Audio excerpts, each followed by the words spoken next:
அந்த பழம்பொருள் அல்லவா, அந்த ஞான பண்டிதர் அல்லவா, அவ்வாறு அந்த பிற நேரத்திலே புனித பெருமான் பிரதர்ஷனமாகி வருகிறே அந்த சிறப்பு.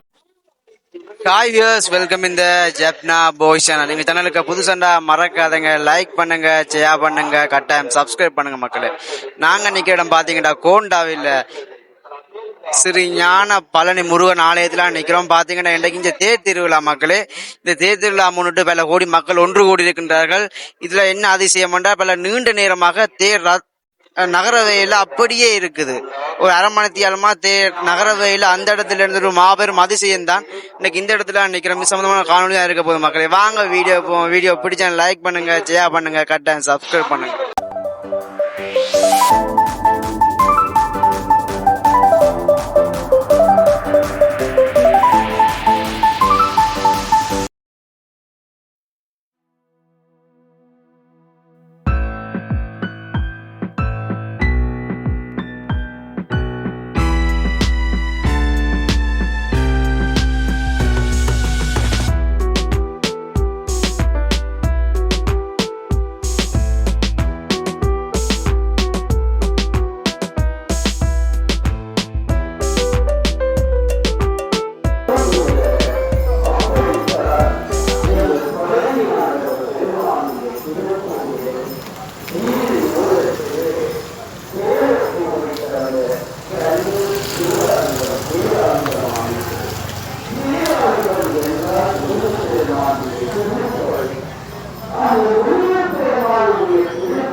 பெருமானுக்கு வெளிவந்தது. அந்த திருப்புகளை இலகுவிலே புரிந்து கொள்ள வேண்டும், திருப்புகளை இலகுவிலே அறிந்து கொள்ள வேண்டும் என்று மதுசங்கர் அவர்கள் இந்த பெருமானுடைய இந்த திருப்புகளுக்கு உரை எழுதினார். அந்த உரையிலே இந்த திருப்புகள் அற்புதமான ஆற்றல் பெற்றதை நாங்கள் உணர்கிறோம் அல்லவா. அவ்வாறு அந்த ஆற்றல் பெற்றிருக்கக்கூடிய அந்த திருப்புகள் இந்த முருகனுக்கு அற்புதமுடையவை. இந்த நிலையிலே தான் இந்த திருப்புகளுக்கு தாளம் அமைத்தார்கள், சொந்தம் அமைத்தார்கள். சொந்தம் அமைத்து அங்கே அற்புதமாக அந்த திருப்புகளை பாடி இருக்கின்ற அந்த தனித்துவம் இருக்கிறது அல்லவா. அவ்வாறு இந்த ஞானப்பழனி ஆண்டவருடைய அந்த திருப்புகளுடைய தெய்வ வரலாறு தனித்துவம் உள்ளதல்லவா.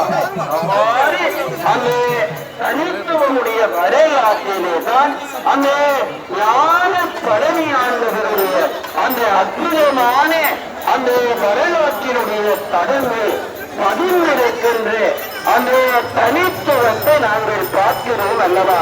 அந்த நிலையிலே தான் இந்த பழனி ஆண்டவர் பெருமானுக்கு அற்புதமான திருப்புகள் அங்கே பாடப்பட்டிருக்கின்ற அந்த தனித்துவம் இருக்கிறது அல்லவா. எத்தனை முகத்தளவும் செல்வமிழ் குடிக்கும் குடியிலே எத்தனைக்கு பொருளே உள்வாங்கி என்று அற்புதமான அந்த திருப்புகள் கூட இந்த முருகப்பெருமானுடைய அந்த திருநாதங்களை எல்லாம் சொல்லி பாடி இருக்கிற தனித்துவம் இருக்கிறதல்லவா. தங்களோட கண்களையும் கல்லறி மேளமும் தாமரையும் என்பது நரமுகை தூபமும் என்று அந்த பெருமானுக்கு செய்கின்ற அந்த பதியத்தன்மைகளை எல்லாம் அங்கே காட்டி பெருமானுடைய அற்புதங்களை பாடுகிறது. அந்த இருப்புகளிலே கூட எண்ணுயர் தீர்க்கின்ற பெருமானை என்று பாடி முடித்திருக்கிறார்கள். முருகப்பெருமான் வெந்துயர் போக்குபவர் அல்லவா? எங்களிடத்திலே வெந்துயர் என்பது உண்மை ஆட்கொண்டிருக்கின்ற துயராக அமைந்திருக்கிறது அல்லவா? அத்தகைய வெந்துயர்களை எல்லாம் நோக்கி பேரரசு எல்லோருக்கும் ஞானம் தருகின்ற பண்டிதனாக விளங்குகிற பழனி ஆண்டவர் பெருமான் அற்புதமாக அந்த திருத்தேரிலே ஏறி ஆரோகணித்திருக்கின்ற அந்த தனிச்சிறப்பு அற்புதம் வாய்ந்ததல்லவா? அவ்வாறு விளங்குகிற நிலையிலேதான் பழனி ஆண்டவர் பெருமான் அற்புதமாக தன்னுடைய திருவீதியில வலம் வருகிற அந்த சிறப்பை நாங்கள் பார்க்கிறோம். யமனுடைய அந்த திசையாக இருக்கின்ற அந்த தென் திசையில அந்த பெருமானுடைய திருத்தேர் அற்புதமாக நகர்ந்து வருகிறது. இந்த திருவீதி அற்புதமுடையவை. ஏனென்றால் இந்த அற்புதமான திருவீதியில எத்தனை அடியவர்கள் சாலையோரம் வந்து அந்த பெருமானை துதித்திருக்கிறார்கள்.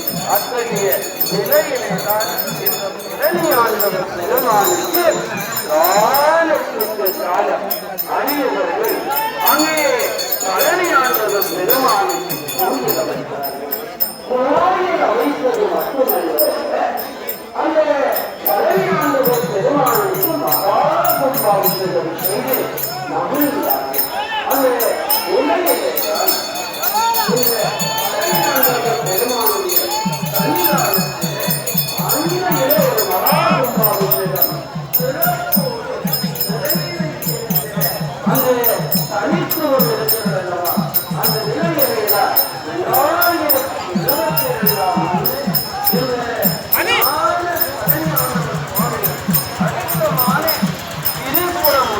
கண்டு சிறப்பு பெற்று 2024ஆம் ஆண்டினுடைய அந்த மகோத்சவ பெருவிழாவிலே பெருமான் அற்புதமாக அங்கே தன்னுடைய திருத்தேரிலே சரி 6 வழியிலே அந்த தனிச்சிறப்பு இருக்கிறது அல்லவா? இந்த ஆலயத்தை ஆதிகாலத்திலே வழிபாட்டிலே அந்த வேதத்தினாலே பிரகாரம். இந்த பிரகாரத்தை காவல் செய்தவன் யார் என்றால் இலங்கையினுடைய முதல் வேந்தன். இலங்கையினுடைய முதல் வேந்தன் யார் என்றால் குடியரசு. அணிசையும் காவல் செய்கிற பிரகாரம் தான் நடைபெறுகிறது. அந்த பிரகாரத்திலே முருக பெருமான் பிரதர்சனமாகி வருகிறே அந்த சிறப்பை நாங்கள் பார்க்கிறோம் அல்லவா? அந்த பிரகாரத்திலே முருகப் பெருமானுடைய திருத்தேர் ஆடியும் அசைந்தும் அற்புதமான அந்த நாத மணியனுடைய திருவரிசையோடும் அந்த பெருமானுடைய அந்த திருத்தேர் நகர்ந்து வருகிற அந்த சிறப்பு இருக்கிறது அல்லவா? இது உண்மையிலே வரலாற்றுக்குரிய சிறப்பாக அமைந்திருக்கிறது. அந்த பெருமானுடைய வரலாறுகளை எல்லாம் தொகுத்து 2022 நடைபெற்ற கும்பாபிஷேகத்தினுடைய சிறப்பு மலர் எங்களுக்கு சாட்சியமாக அமைந்திருக்கிறது. இது மட்டுமல்ல, இந்த பழனி ஆண்டவருடைய திருத்தலத்திலும் ஒரு வரலாற்று பொக்கிஷம் இருக்கிறது. உலக வரலாற்றினுடைய பொக்கிஷம். இதை நாங்கள் சிந்திக்க தவறிவிட முடியாது.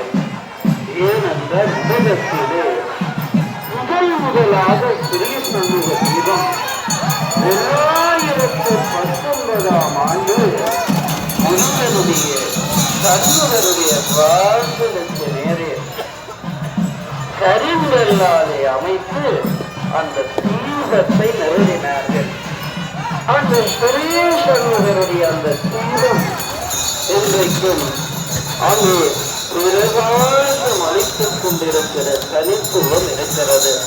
அன்பர்களே, அந்த சுரீசண்முகருடைய அந்த தீபத்தினுடைய பெருமை சிறப்பு வரலாற்றிலே பேசிவிட முடியாத ஒரு தல அற்புதத்தை பழனி ஆண்டவர் பெருமானுடைய மகா சன்னிதானம் கொண்டிருக்கிறது. நாளும் வேறுங்கள், உங்களுடைய துன்பத்தை முருகனிடத்தில் முறையிடுங்கள், தீபமேற்றுங்கள், அந்த சண்முக தீபத்திற்கு நெய் உடுங்கள், தெளிவுடுங்கள்.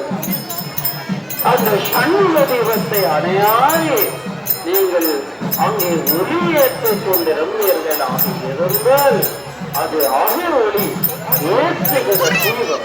அன்றைக்கு நாகேஸ்வர பெருமான் பஞ்சராட்சர பெரியும் பாடுகிற பொழுது பாடினர் ஏக விளக்கது.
அம்பலவான சுவாமிகள் என்று காரைக்கால் சுடலை இந்த கோண்டாவில் கிராமத்தினுடைய எல்லையிலே இளைஞருடைய கோண்டாவினுடைய அந்த எல்லையிலே காரைக்கால் சிவனும் மயானமும் அதனோடு கூடி ஏராளமான சித்தர்களுடைய சமாதியும் அமைந்திருக்கிறது. அந்த சமாதியை கோண்டாவிலிருந்து எளிதிலும் அந்த தெய்வீக ஞானிகளுடைய வரலாற்றை கடம் போட்டு காட்டுகிற ஒரு எல்லை யாக அமைந்திருக்கிறது. அதுவே போதும் என்று கோண்டாவில் திருப்பதியினுடைய ஞான திருவளர்ச்சி. இந்த கோண்டாவிலே பேரில் சொல்ல முடியாத எத்தனையோ சித்தர்கள் சித்த புருஷர்கள் கடம் பதித்தார்கள், வாழ்ந்தார்கள். அவர்களுடைய படம் வகித்த வாழ்வியல் அந்த படம் வகித்த வாழ்வியல் தான் இன்றைக்கு நாங்கள்